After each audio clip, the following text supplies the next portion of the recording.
Ben se sentou atordoado e olhando para o lugar amassado nos arbustos em que Henry fez seu ato de desaparecimento. De repente, pedras e cascalho começaram a quicar ao redor dele. Ele olhou para cima de novo. Victor e Arroto agora estavam descendo o barranco.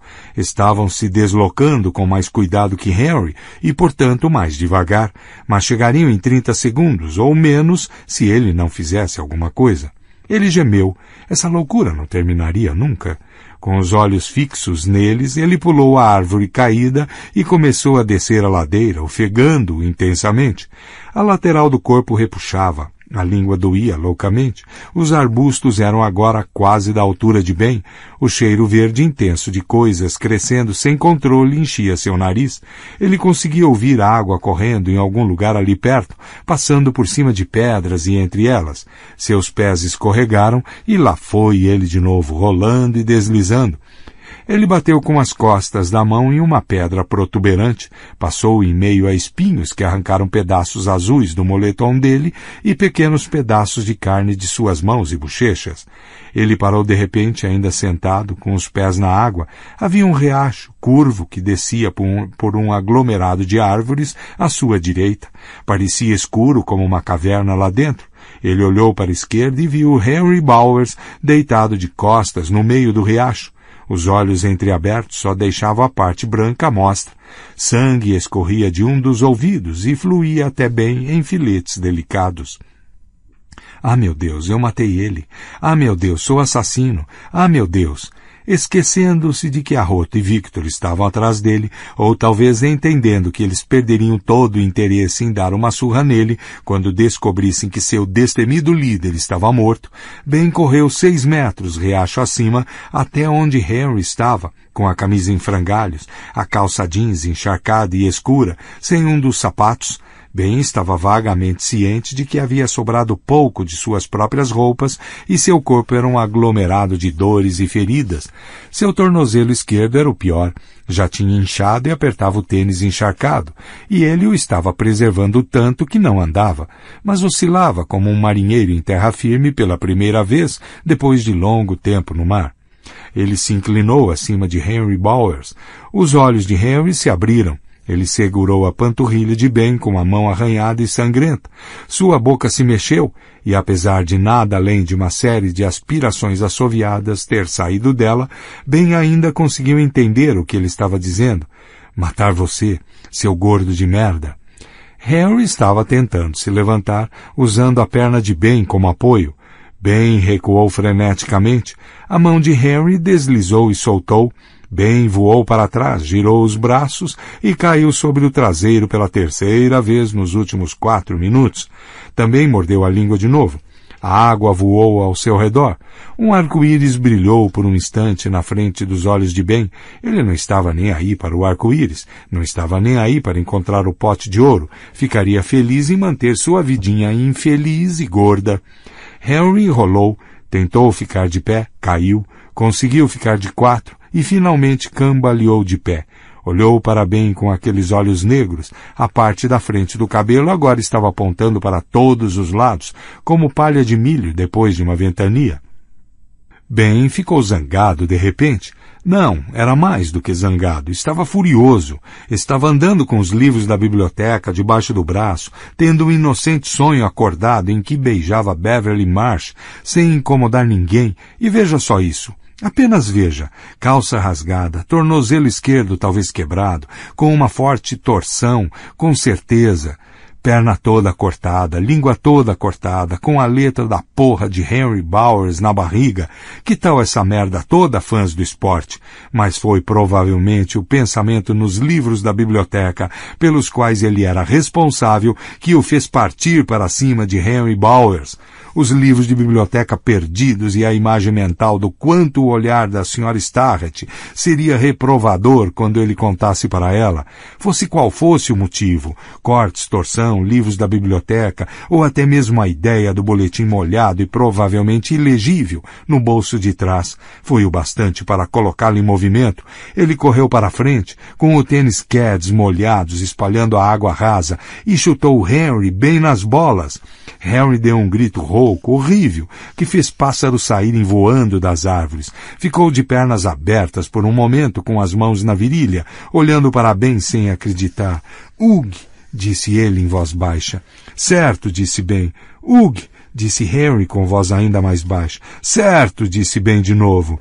Henry caiu lentamente de joelhos, não exatamente caindo, mas se dobrando. Ainda estava olhando para Ben com olhos negros e descrentes. Ugh! Certíssimo, disse Ben. Henry caiu de lado, ainda segurando os testículos, e começou a rolar lentamente de um lado para o outro. Ugh! Gemeu Henry. Minhas bolas! Ugh! Você quebrou minhas bolas! Ugh! Ugh! Ele agora estava começando a recuperar um pouco de força, e Ben começou a recuar um passo de cada vez. Estava enojado pelo que tinha feito, mas também estava tomado de uma fascinação virtuosa e paralisada. Ugh! Meu saco! Porra! Ugh! Ugh! Ah, minhas bolas! Porra!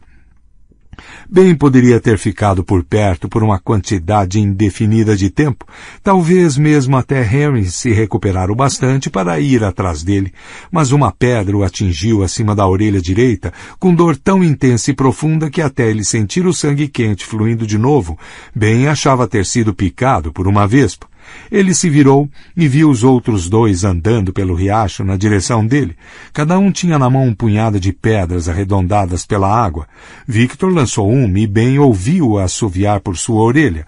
Ele se abaixou e outra bateu em seu joelho direito, fazendo-o gritar de dor e surpresa. Uma terceira quicou em sua bochecha direita e o olho acima se encheu de lágrimas. Ele cambaleou até a margem mais distante e subiu mais rápido que conseguiu, segurando-se em raízes e plantas. Conseguiu chegar ao topo. Uma pedra final atingiu seu traseiro quando ele se erguia e deu uma olhada rápida por cima do ombro. Arroto estava ajoelhado ao lado de Henry, enquanto Victor estava a quase 2 metros de distância, jogando pedras. Uma do tamanho de uma bola de beisebol bateu no arbusto alto ao lado de Ben. Ele já tinha visto bastante. Na verdade, tinha visto mais do que o bastante. O pior de tudo era que Henry Bowers estava se levantando de novo. Assim como o relógio Timex de Ben, Henry conseguia tomar uma surra e continuar a bater. Ben se virou e abriu caminho entre os arbustos, na direção que ele torcia para ser o oeste. Se ele conseguisse ir até o lado de Old Cape do Barrens, podia implorar uma moeda para alguém e pegar o ônibus para casa. E quando chegasse lá, ele trancaria a porta e enfiaria essas roupas manchadas de sangue no fundo do lixo, e esse sonho louco finalmente acabaria. Ben se imaginou sentado na cadeira da sala de estar, depois de um banho, usando o roupão vermelho felpudo, vendo desenhos do Patolino no The Mighty Ninety e tomando leite com um canudo sabor morango. Agarre-se a isso, pensou ele com medo, e continuou a seguir. Arbustos bateram em seu rosto. Ben os empurrou para o lado. Espinhos pareciam saltar nele e ele tentou ignorá-los. Chegou a uma área plana que era preta e imunda. Uma quantidade densa de plantas como bambu se espalhava nela e um cheiro fétido subia da terra. Um pensamento sinistro. Areia movediça. Cruzou o fundo de sua mente como uma sombra quando ele olhou para a água parada abaixo da planta tipo bambu. Ele não queria entrar ali, mesmo que não fosse areia movediça, a lama arrancaria seu tênis. Ele virou para a direita, passou pela frente da área de bambu e chegou a uma floresta de verdade. As árvores, quase todas abetos, eram grossas, cresciam para todos os lados e pareciam lutar umas com as outras por um pouco de espaço e sol, mas havia menos vegetação rasteira e ele conseguia se deslocar mais rápido. Ele não sabia mais em que direção estava andando, mas ainda achava que estava em vantagem. O Barrens era cercado por Derry em 3 lados e pela extensão interminada da autoestrada no quarto. Mais cedo ou mais tarde, ele chegaria em algum lugar. Sua barriga latejou dolorosamente e ele puxou os restos do moletom para olhar. Fez uma careta e assoviou entre os dentes. Sua barriga parecia uma grotesca bola de Natal, coberta de sangue vermelho e manchada de verde pelo deslizamento no barranco. Ele puxou o moletom para baixo. Olhar para aquilo deu vontade de vomitar o almoço. Agora ele ouviu um sussurro baixo vindo da frente. Era uma nota firme logo acima da sua capacidade auditiva. Um adulto, com a intenção de apenas sair dali o mais rápido possível. Os mosquitos já tinham encontrado bem, e apesar de não serem nada grandes como pardais, eram bem grandes. Teria ignorado, ou simplesmente não ouviria. Mas Ben era um garoto, e já estava superando o medo. Ele desviou para a esquerda e empurrou um loureiro. Atrás dele, surgindo da terra, havia 1 metro de um cilindro de cimento com cerca de 1,20 m de largura. Tinha uma tampa de bueiro de ferro com orifícios. A tampa tinha as palavras Departamento de Esgotos de Derry em alto relevo. O som, perto assim, era mais um zumbido do que um sussurro. Vinha de algum lugar lá dentro. Ben colocou um olho em um dos orifícios, mas não conseguiu ver nada. Conseguiu ouvir o som regular e água correndo em algum lugar lá embaixo. Mas isso era tudo. Ele respirou fundo, sentiu um aroma azedo, que era ao mesmo tempo úmido e podre, e recuou com uma careta. Era um esgoto, só isso. Ou talvez uma combinação de esgoto e túnel de drenagem. Havia muito disso na Derry atenta a enchentes. Nada demais, mas lhe causou um tremor estranho. Parte disso foi por ver o trabalho do homem nessa área confusa e selvagem, mas ele achava que, em parte, foi o formato da coisa em si, aqueles cilindros de concreto despontando do chão. Ben tinha lido A Máquina do Tempo, de A.G. Wells, no ano anterior, primeiro a versão em quadrinhos da Classic Comics e depois o livro todo.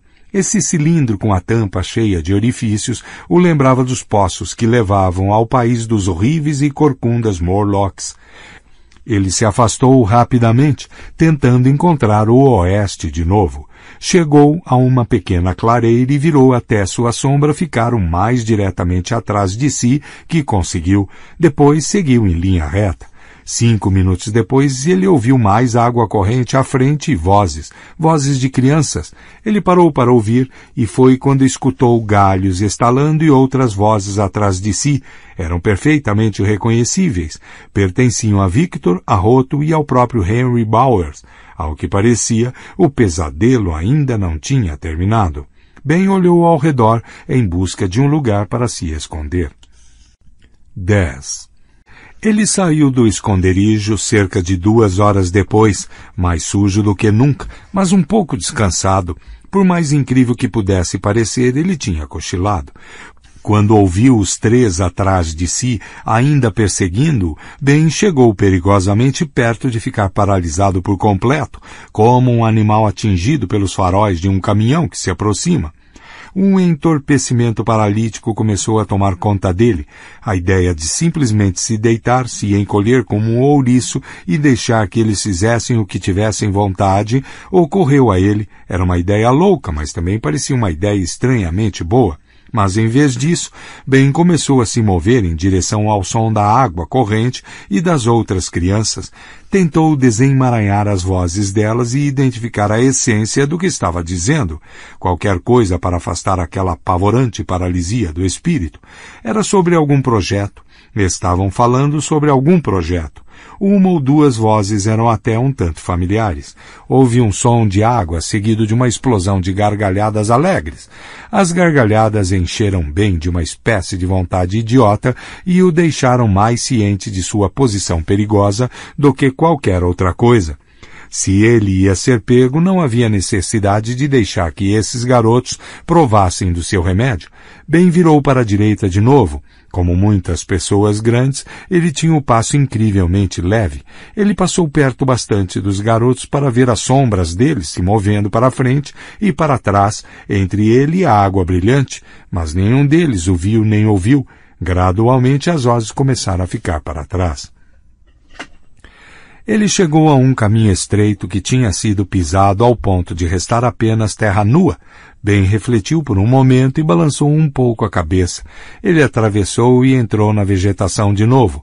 Movia-se mais devagar agora, empurrando os arbustos para o lado em vez de pisar neles de qualquer jeito. Ainda estava seguindo em paralelo ao riacho ao lado do qual os outros garotos estavam brincando. Mesmo entre os arbustos entrelaçados e árvores, ele conseguia ver que era bem mais largo do que o riacho no qual ele e Henry caíram.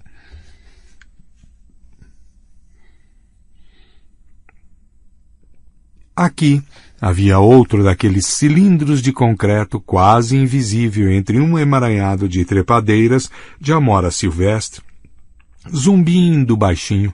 Depois uma escarpa levava ao riacho, e aqui um olmo retorcido se inclinava por cima da água. As raízes dele, meio expostas pela erosão, pareciam um cabelo sujo embaraçado.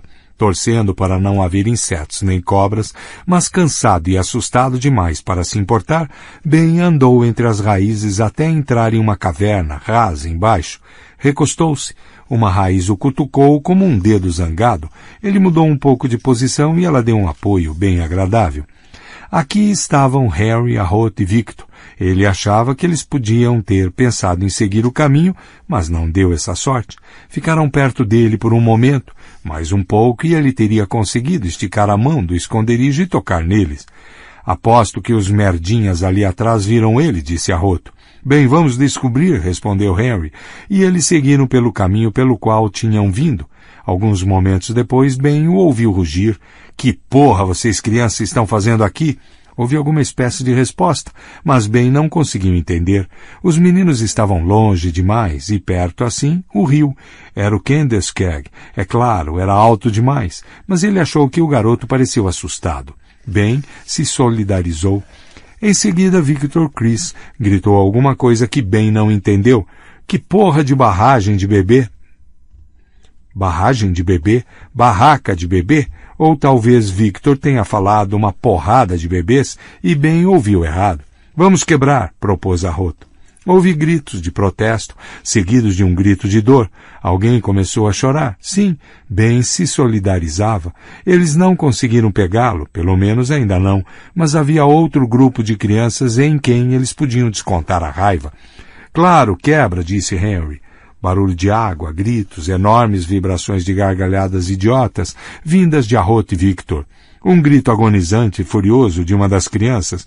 Não me venha com merda, seu gaguinho bizarro, disse Henry Bowers. Não vou aguentar merda de ninguém hoje. Houve um estalo. O som de água correndo rio abaixo ficou mais forte e rugiu antes de voltar ao som anterior, plácido. Bem, de repente entendeu. Barragem de bebê. Sim, foi isso que Victor disse. Os meninos pareceram 2 ou 3 quando ele passou. Estavam construindo uma represa. Harry e seus amigos tinham destruído com chutes. Ben até pensou que sabia quem era um dos garotos. O único gaguinho bizarro que ele conhecia da escola Derry era Bill Denbrook, que era da outra turma de 5º ano. Você não precisava ter feito isso, gritou uma voz aguda e temerosa. E Ben reconheceu aquela também, apesar de não conseguir associar um rosto imediatamente. Por que você fez isso? Porque senti vontade, seu merda, gritou Harry. Houve um baque seco, foi seguido de um grito de dor. O grito foi seguido de choro. Cala a boca, disse Victor. Para de chorar, garoto, senão vou puxar suas orelhas e amarrar debaixo do queixo. O choro virou uma série de fungadas engasgadas. Nós vamos embora, disse Harry, mas antes quero saber uma coisa. Vocês viram um garoto gordo nos últimos 10 minutos, mais ou menos? Um garoto grande, gordo, todo ensanguentado e cortado? Houve uma resposta curta demais para ser qualquer coisa diferente de não. Tem certeza? Perguntou Arrota. É melhor ter, pamonha. Eu tenho certeza, respondeu Bill Denbrook. Vamos, disse Harry. Ele deve ter seguido por aquele caminho. Tchau, tchau, garotos, disse Victor Chris. Era uma barragem de bebê mesmo, acreditem. Vocês estão melhor em ser ela. Sons de água. A voz de Arrot soou de novo, mas mais longe agora. Ben não conseguiu decifrar as palavras. Na verdade, não queria decifrar as palavras. Mais perto, o garoto começou a chorar. Havia sons reconfortantes vindos do outro garoto. Ben concluiu que eram só 2, Bill Gago e o Chorão. Ele ficou meio sentado, meio deitado onde estava, ouvindo os 2 garotos no rio e os sons distantes de Harry e seus amigos dinossauros caminhando de forma barulhenta para o outro lado do Barrens. A luz do sol brilhou em seus olhos e criou pequenos pontos de luz nas raízes emaranhadas acima e ao redor dele. Estava sujo aqui, mas também era aconchegante, seguro. O som de água corrente era calmante. Até o som do garoto chorando era meio calmante. Suas dores e machucados tinham diminuído para um latejar cego, e o som dos dinossauros tinha sumido completamente. Ele esperaria um pouco, só para ter certeza de que não voltariam, e depois seguiria o caminho. Bem conseguia ouvir o latejar do maquinário de escoamento vindo pela terra, conseguia até sentir uma vibração baixa e constante que seguia do chão até a raiz na qual ele estava encostado, e também até suas costas. Ele pensou de novo no Morlocks, na pele nua deles, imaginou que tinha o mesmo cheiro do ar úmido e podre que saiu pelos orifícios daquela tampa de bueiro de ferro. Pensou nos poços deles cavados bem fundo na terra, poços com escadas enferrujadas presas nas laterais. Ele cochilou, e em algum ponto seus pensamentos se tornaram um sonho. 11. Não foi com os Morlocks que ele sonhou. Ele sonhou com a coisa que aconteceu com ele em janeiro, a coisa que não conseguiu contar para a mãe. Foi no primeiro dia de aula, depois das longas férias de Natal.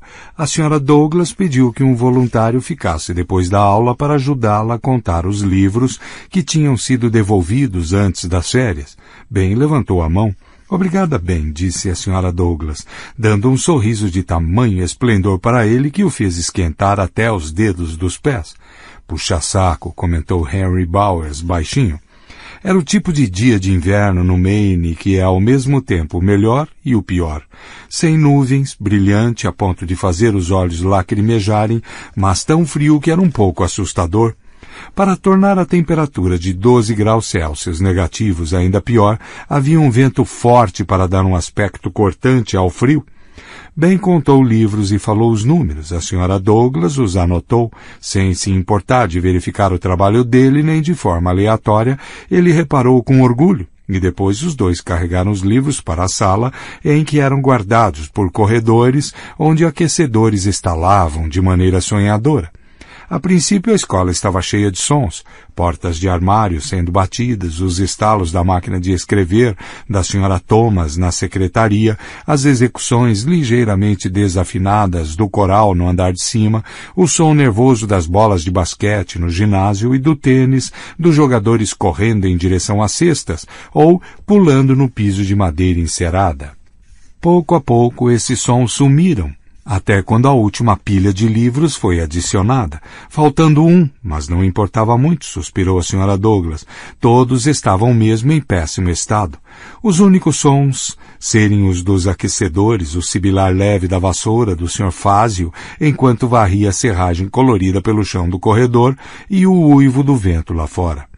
Ben olhou para a única janela estreita da sala dos livros e viu que a luz estava sumindo rapidamente do céu. Eram 16 horas e o anoitecer estava chegando. Membranas de neve seca voavam pelo trepa-trepa gelado e giravam entre as gangorras que estavam congeladas e grudadas no chão. Só o degelo de abril romperia a soldagem do inverno. Ele não viu ninguém na rua Jackson. Olhou por mais um momento, esperando que um carro passasse pelo cruzamento da Jackson com a Eastham, mas nenhum passou. Todos em Derry, menos ele e a senhora Douglas, poderiam estar mortos ou terem fugido, pelo menos pelo que ele podia ver dali. Ele olhou na direção dela e viu, com um toque de medo verdadeiro, que ela estava sentindo quase exatamente a mesma coisa que ele. Ele conseguia perceber pela expressão nos olhos dela. Eles eram profundos e estavam pensativos e distantes, não os olhos de uma professora na casa dos 40 anos, mas os de uma criança. As mãos dela estavam unidas bem abaixo dos seios, como se ela estivesse em oração. Estou com medo, pensou Ben, e ela também está. Mas de que estamos realmente com medo? Ele não sabia. Ela olhou para ele e deu uma risada curta e quase constrangida. Segurei você aqui até tarde demais, disse ela. Me desculpe, Ben. Tudo bem. Ele olhou para os sapatos. Ele a amava um pouco. Não com o amor sincero e inquestionável que sentia pela senhorita Thibodeau, a professora do primeiro ano, mas ele a amava assim. Se eu estivesse de carro, te daria uma carona, disse ela, mas não dirijo. Meu marido vai me pegar por volta de 5:45. Se você quiser esperar, nós podemos. Não, obrigado, disse Ben. Tenho que chegar em casa antes disso. Não era bem verdade, mas ele sentia uma aversão estranha à ideia de conhecer o marido da Sra. Douglas. Talvez sua mãe pudesse. Ela também não dirige, disse bem. Vou ficar bem. É só 1,5 km até em casa. 1,5 km não é longe quando o tempo está bom, mas pode ser com esse tempo. Entre em algum lugar se ficar frio demais, certo, bem? Ah, claro. Posso entrar no mercado Costello e ficar de pé ao lado do fogão por um tempo, ou alguma coisa assim. O Sr. Gedreau não se incomoda, e estou com minha calça de neve, meu cachecol novo do Natal também. A Sra. Douglas parecia um pouco mais tranquila, mas então olhou para a janela de novo. É que parece tão frio lá fora, disse ela, tão hostil. Ele não conhecia a palavra, mas sabia exatamente o que ela queria dizer. Alguma coisa tinha acabado de acontecer. O quê? Ele percebeu que a viu como pessoa, em vez de apenas professora. Foi isso que aconteceu. De repente, ele viu o rosto dela de uma forma completamente diferente, e por causa disso ele se tornou um novo rosto, o rosto de um poeta cansado. Ele conseguia vê-la indo para casa com o marido, sentada ao lado dele no carro, com as mãos fechadas enquanto o aquecedor sibilava, e ele falava sobre o dia dele. Conseguia vê-la fazendo o jantar. Um pensamento estranho cruzou sua mente, e uma pergunta pessoal surgiu nos lábios dele. Você tem filhos, Sra. Douglas? Costumo pensar nessa época do ano que as pessoas não foram feitas para morar tão ao norte do Equador, disse ela. Pelo menos não nesta latitude. Em seguida ela sorriu e um pouco da estranheza sumiu do rosto dele ou do seu olho.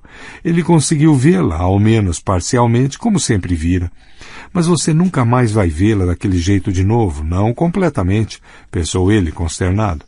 Vou me sentir velha até a primavera e então vou me sentir jovem de novo. É assim todos os anos. Você tem certeza de que vai ficar bem? Bem, vou ficar ótimo. Acho que vai. Você é um bom garoto, bem. Ele olhou para os pés, corando, amando-a mais do que nunca.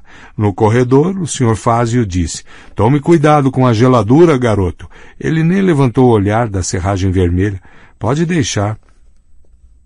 Ele chegou ao seu armário, abriu e tirou a calça de neve. Tinha ficado dolorosamente infeliz quando a mãe insistiu que ele a usasse de novo neste inverno, nos dias especialmente frios, pensando nela como roupa de bebê, mas estava feliz de estar com ela esta tarde. Ele andou lentamente até a porta, fechou o casaco, puxou os cadarços do capuz com força, calçou as luvas, saiu e ficou de pé no degrau mais alto coberto de neve na escada da frente, por um momento, ouvindo a porta ser fechada e trancada atrás dele. A escola Derry estava sob um céu manchado da cor de um hematoma. O vento soprava regularmente. Os ganchos do mastro batiam com um som solitário no próprio mastro de aço. O vento cortou a pele quente e despreparada do rosto de Ben imediatamente, entorpecendo suas bochechas. Tome cuidado com a geladura, garoto. Ele puxou rapidamente o cachecol até parecer uma caricatura pequena e gorducha do Red Rider. Aquele céu escuro tinha uma espécie de beleza fantástica, mas Ben não parou para admirar. Estava frio demais para isso. Ele seguiu em frente. A princípio o vento estava nas suas costas e as coisas não pareceram tão ruins. Na verdade, ele parecia estar ajudando, mas na rua Canal ele precisou virar à direita, quase diretamente contra o vento.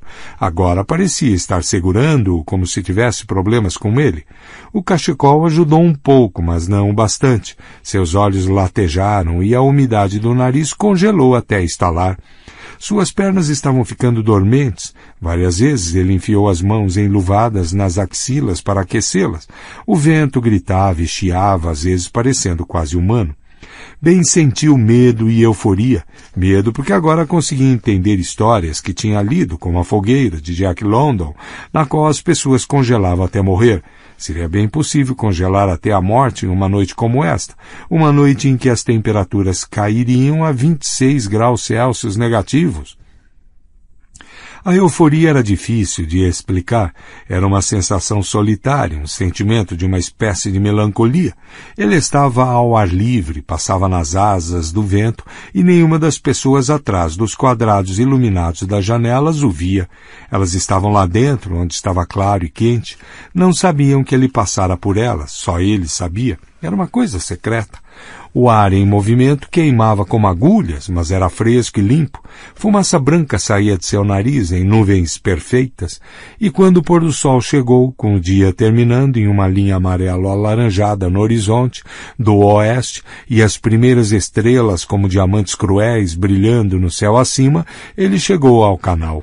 Só estava a 3 quarteirões de casa agora, e ansiava por sentir o calor no rosto e nas pernas, o sangue em movimento de novo, fazendo-o formigar. Ainda assim, ele fez uma pausa. O canal estava congelado entre as paredes de concreto, como um rio congelado de leite, com uma superfície curva, rachada e enevoada. Estava imóvel, mas completamente vivo na luz cruel e puritana do inverno. Tinha a sua própria beleza única e difícil. Ben virou na outra direção, sudoeste, a direção do Barrens. Quando olhou nessa direção, o vento bateu em suas costas de novo. A calça de neve ficou enrugada e tremeu. O canal corria reto entre suas paredes de concreto por talvez 800 metros. Depois o concreto sumia e o rio se alargava para dentro do Barrens. Nessa época do ano, um mundo esquelético de arbustos de gelo e galhos pelados. Uma pessoa estava de pé no gelo, lá embaixo. Ben olhou para ela e pensou, pode haver um homem lá embaixo, mas ele pode estar usando o que parece estar usando? É impossível, não é? A pessoa estava usando o que parecia ser uma roupa de palhaço branco prateada. Ela tremia ao redor do corpo dela no vento polar. Havia sapatos laranja grandes demais em seus pés. Eles combinavam com os botões de pompom que se alinhavam na parte da frente da roupa. Uma das mãos segurava várias cordas que seguiam até um monte colorido de balões, e quando Ben observou que os balões estavam flutuando na sua direção, sentiu a irrealidade tomar conta dele com mais força. Ele fechou os olhos, esfregou-os, abriu-os. Os balões ainda pareciam estar flutuando em sua direção. Ele ouviu a voz do Sr. Fazio na cabeça. Tome cuidado com a geladura, garoto. Tinha que ser uma alucinação ou uma miragem criada por algum truque estranho do tempo. Podia haver um homem lá embaixo, no gelo. Ele achava que era até tecnicamente possível que pudesse estar usando uma roupa de palhaço, mas os balões não podiam estar flutuando na direção de Ben, contra o vento, mas era isso que pareciam estar fazendo. Ben, chamou o palhaço no gelo. Ben achou que a voz estava apenas em sua cabeça, embora parecesse que ele ouvia com os ouvidos. Quer um balão, Ben? Havia alguma coisa tão má naquela voz, tão terrível, que Ben queria sair correndo o mais rápido possível, mas seus pés pareciam tão grudados na calçada quanto as gangorras do parquinho da escola estavam presas no chão. Eles flutuam, Ben. Todos flutuam. Experimente um e veja. O palhaço começou a andar pelo gelo na direção da ponte do canal, onde Ben estava. Ben o viu se aproximar sem se mover. Viu da mesma forma que um pássaro vê uma cobra se aproximar. Os balões deveriam ter estourado no frio intenso, mas não estouraram. Eles flutuaram acima e à frente do palhaço, quando deviam estar voando para trás dele, tentando escapar de volta para o Barrens, de onde uma parte da mente de Ben lhe garantia, essa criatura tinha saído. Agora, Ben reparou em outra coisa.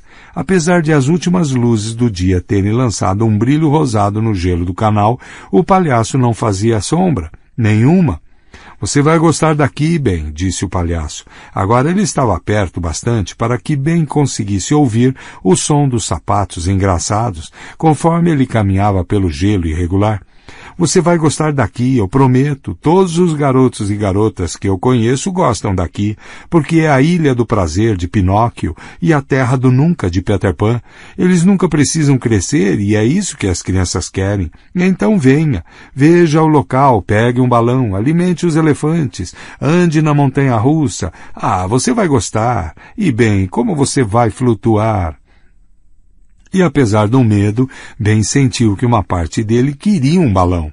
Quem em todo o mundo tinha um balão que flutuava contra o vento? Quem tinha ouvido falar de uma coisa assim?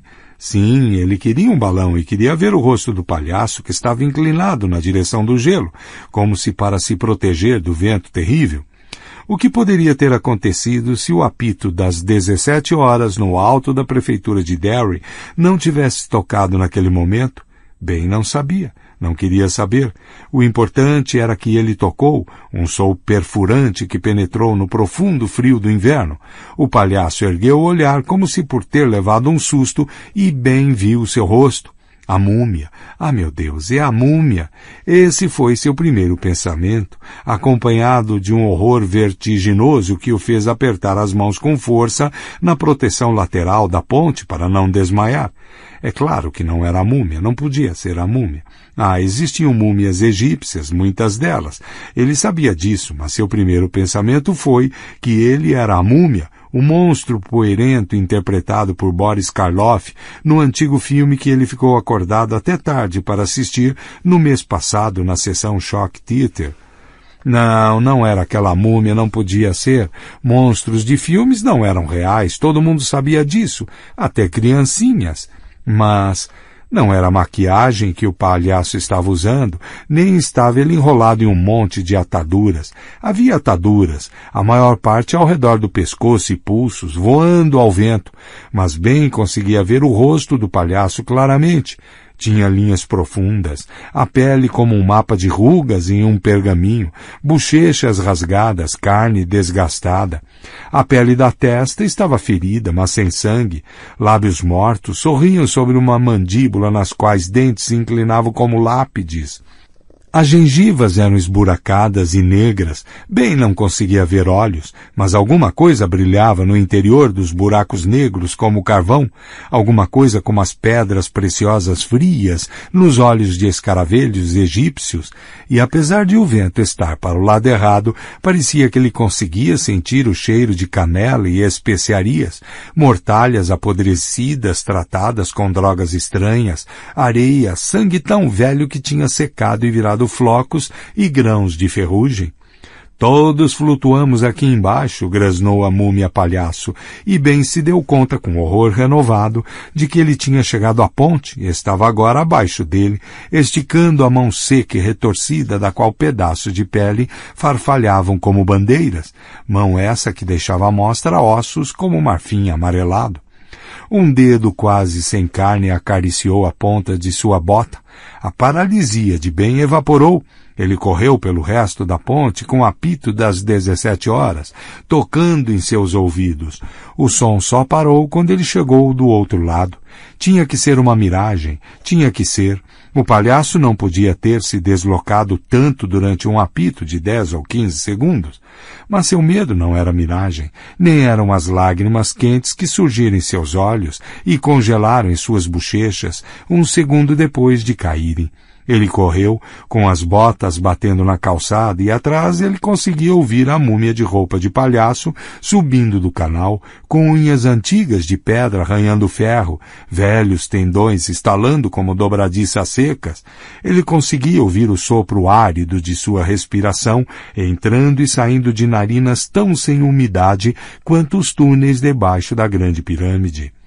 Conseguiu sentir seu manto de aromas arenosos e soube que em um momento suas mãos, tão sem carne quanto as construções geométricas que ele fazia com seus brinquedos, desceriam sobre os ombros dele.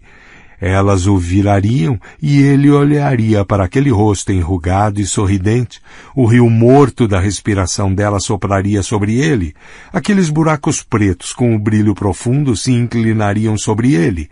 A boca sem dentes bocejaria e ele teria seu balão. Assim, todos os balões que quisesse.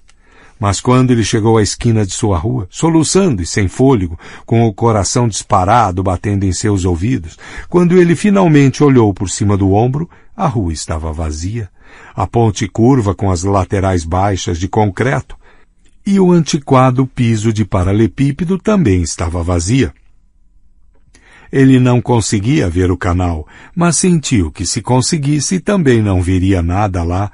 Não, se a múmia não tivesse sido alucinação ou miragem, se tivesse sido real, ela ficaria esperando debaixo da ponte, como o troll na história Os Três Cabritos Rudes, debaixo, escondida debaixo. Ben correu para casa, olhando para trás de tempos em tempos, até a porta estar bem fechada e trancada atrás de si. Ele explicou para a mãe que estava tão cansada de um dia particularmente puxado no trabalho que, na verdade, nem tinha sentido muita falta dele, que estava ajudando a senhora Douglas a contar livros. Depois, ele se sentou para jantar macarrão e peru de sobra do domingo. Comeu 3 pratos, e a múmia pareceu mais distante e real a cada garfada. Não era real. Essas coisas nunca eram reais. Elas ganhavam vida apenas entre comerciais dos filmes que passavam tarde da noite na TV ou durante as matinês de sábado, onde, se você tivesse sorte, podia ver 2 monstros por 25 centavos, e se tivesse mais 25 centavos, podia comprar toda a pipoca que conseguisse comer. Não, eles não eram reais. Monstros da TV, do cinema e dos quadrinhos não eram reais. Não até você ir para a cama e não conseguir dormir. Não até as 4 últimas balas enroladas em lenços de papel e guardadas debaixo do travesseiro contra os males da noite serem comidas. Não até a cama virar um lago de sonhos horríveis e o vento gritar do lado de fora e você ter medo de olhar pela janela porque poderia haver um rosto ali. Um rosto antigo e sorridente que não apodreceu, mas simplesmente secou como uma folha velha, com os olhos como diamantes afundados, empurrados no fundo de órbitas escuras. Não até você ver a mão enrugada como uma garra segurando um monte de balões. Veja o local, pegue um balão, alimente os elefantes, ande na montanha-russa. Bem, você vai flutuar. 12. Ben acordou ofegante, com o sonho da múmia ainda na cabeça, em pânico pela escuridão fechada e vibrante ao redor. Ele tremeu e a raiz deixou de sustentá-lo e cutucou-o nas costas de novo, como se exasperada. Ele viu luz e seguiu desajeitado na direção dela. Saiu rastejando para a luz do sol da tarde e o barulho do rio, e tudo voltou ao lugar. Era verão, não inverno. A múmia não o levou para sua cripta deserta. Ben tinha simplesmente se escondido dos garotos grandes em um buraco de terra debaixo das raízes expostas de uma árvore. Estava no Barrens. Henry e seus amigos tinham caído na farra de leve com 2 garotos brincando no rio, porque não conseguiram encontrar Ben e cair na farra pesada com ele. Tchau, tchau, garotos. Era uma barragem de bebê mesmo, acreditem. Vocês estão melhores sem ela. Ben olhou com tristeza para as roupas estragadas. Sua mãe o faria penar no inferno de 16 maneiras diferentes. Ele dormiu o suficiente para ficar dolorido. Ben deslizou pelo barranco e começou a andar ao lado do rio, fazendo uma careta a cada passo. Era uma mistura de dores e ardências. Parecia que Spike Jones estava tocando uma música rápida com um vidro quebrado dentro da maioria de seus músculos. Parecia haver sangue seco ou secando em cada centímetro exposto de pele. Os garotos da barragem já teriam mesmo ido embora. Consolou-se ele. Não sabia por quanto tempo tinha dormido, mas mesmo que tivesse sido só meia hora, o encontro com Henry e seus amigos teria convencido Denbrugh e seus companheiros de que algum outro lugar, como por exemplo o Timbuktu, seria melhor para a saúde deles. Ben seguiu com dificuldade, sabendo que se os garotos grandes voltassem, ele não teria a menor chance de correr, mas não se importava. Ele acompanhou uma virada no rio e ficou ali, parado por um momento, olhando. Os construtores da barragem ainda estavam ali. Um deles era mesmo Bill Gago Denbrugh. Ele estava ajoelhado ao lado do outro garoto, que estava recostado na margem inclinada do rio, em uma posição sentada. A cabeça do outro garoto estava tão inclinada para trás que seu pomo de Adão se destacava como um plugue triangular. Havia sangue seco ao redor de seu nariz, no queixo e escorrendo pelo pescoço. Ele tinha uma coisa branca em uma das mãos. Bill Gago olhou ao redor atentamente e viu Ben ali, de pé. Bill viu com consternação que alguma coisa estava muito errada com o garoto sentado na margem. Denbrugh estava obviamente apavorado. Ele pensou com infelicidade: por que este dia não termina? Eu queria saber se você pode me ajudar, disse Ben Denbrugh. A bombinha dele está vazia. Acho que pode estar. Seu rosto congelou. Ficou vermelho. Ele buscou a palavra, gaguejando como uma metralhadora.